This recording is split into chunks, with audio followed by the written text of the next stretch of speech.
أما السفينة فكانت لمساكين يعملون في البحر فأردت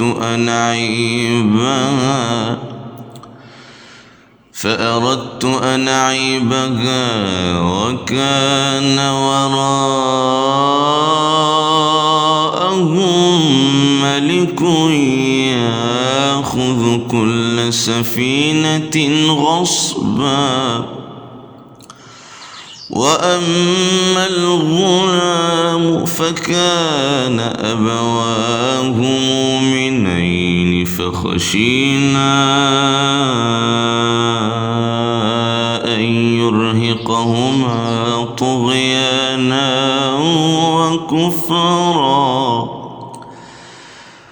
فأردنا أن يبدلهما ربهما خيرا منه زكاة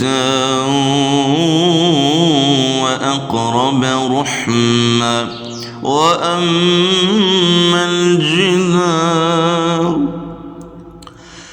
وأما الجدار فكان لغلامين يتيمين في المدينة وكان تحته كنز لهما وكان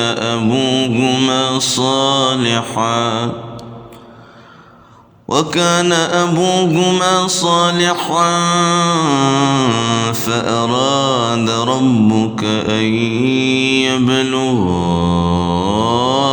أشدهما ويستخرجا كنزهما رحمة من ربك وما فعلته عن أمري ذلك تأويل ما لم تسطع عليه صبرا.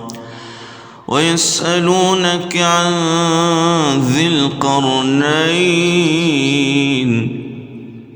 قل سأتلو عليكم منه ذكرا. إنا مكنا له في الأرض وآتيناه من كل شيء سببا فاتبع سببا حتى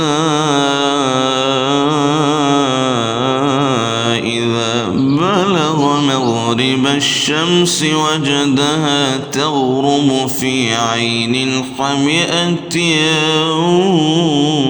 ووجد عندها قوما قلنا يا ذا القرنين إما أن تعذب وإما أن تتخذ فيهم حسنا